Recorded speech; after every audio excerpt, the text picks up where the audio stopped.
Hey everyone, so before this video gets started, there is an awesome opportunity for gig workers to make extra money, or really anybody, through a new program called TikTok Shop. So TikTok is really competing now with Amazon and eBay, and you can now buy items on the TikTok app, and you can now also sell items too, which is exactly what I'm doing. And in a single day, I made over $1,000 because I created a TikTok shop selling items, and you can do it too. Actually, anybody can do it. I didn't show my face. I really did this on a brand new account, so you don't need any experience or any followers. If you want to learn exactly how I did it and how I made over $1,000 in a single day on TikTok shop, click the link below, and right now you can get a free trial when you sign up and join my community, my group chat. There's a 45-minute training there, so check that out. And now let's get started with the video. We're talking about the Uber car rental program, pros and cons. Should you rent a car to drive Uber? Izzy, first thoughts? No. Why not? If you're gonna be paying weekly or monthly to rent a car, and you don't own a car, so you're renting just to drive Uber, you might, instead of paying weekly or monthly to rent, you should pay weekly or monthly to finance, so that at the end of the however many years or months, the car, like, you own the car. Yeah, find a good, cheap car off Facebook Marketplace to finance if you can't afford a car. That's kind of what I would recommend. Oh, that's not. Like, I would say get like a 2017 Ford Fusion, for instance. You can go on Facebook Marketplace, look at all these options under 10K. I'm sure that these are decent cars. This one's 12,000.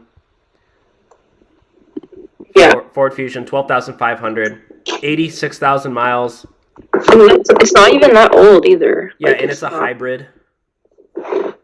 So what you want to do, guys, for sure, is go and test drive the car, make sure it runs smoothly, and then it's even got a nice little sunroof.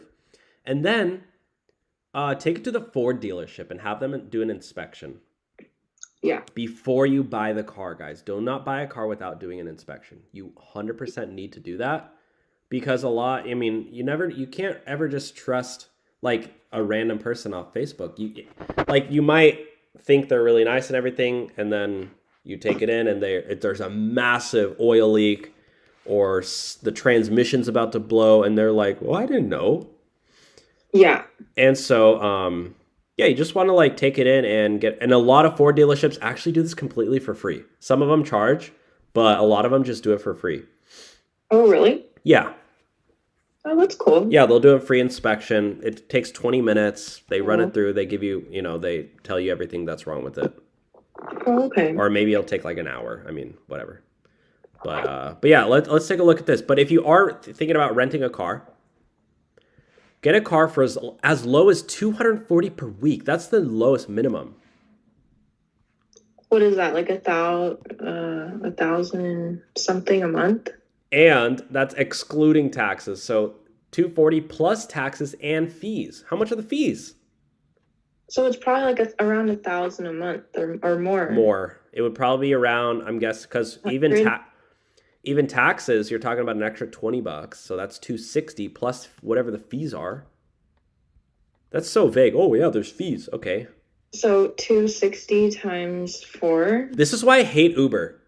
They're so vague with their marketing. Get a car for as low as $240 per week plus fees. It's like, how much are the fees?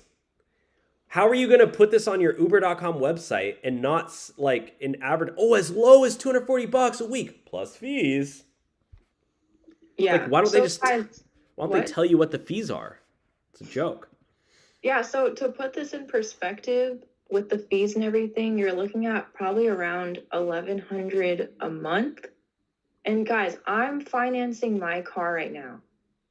And to finance my car plus pay for my my insurance myself, it's like how much is it? It's around like $500. I pay around like $500 a month for my car. And at the end of the day, I get to own my car. Yeah. And then with this, you're paying double that and you don't get to keep the car. Yeah, literally. Calculated after reserving. You have to reserve the car in order to see what the fees are. This is why it's such a joke.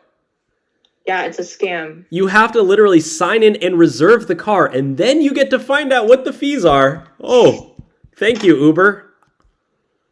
What an absolute joke. Oh, but Izzy, you get a $40 Uber ride credit to the rental location. Woo-hoo. I don't recommend doing this. This is the cheapest one I could find. It was $275 a week plus taxes and fees. So $300 a week times 4.5 weeks on average, you're looking at $1,300 a month. Like the rental cost for that per week is more than my monthly cost on a car that I'm like the owner of. Yeah. Yeah, that's the cheapest one. That's crazy. I guess this one's $255 a Quinto. What the heck is a Quinto? Oh no, it's Toyota. Oh, that's the brand? Oh, that's the rental company. Yeah. Or you can rent one for $4 an hour. This is a joke. You rent a car by the hour to drive for Uber? No, guys, please don't do this. Yeah, especially if you're making, what was their average, like 24 an hour? Yeah. But then you have to pay for an hour, plus you have to pay for gas. Yeah. It's extremely expensive. And the Uber's rates, guys. You know what the funny thing is though, guys? I would be willing. I don't gamble. I'm not a gambler, but I would be willing to bet money that 5 years ago the price to rent a car was cheaper. And now they're charging more. But has Uber started paying more to drivers? That would be a very interesting test to go back like a few years and see how much it costed to rent a car back then. And now are they paying more? I don't know.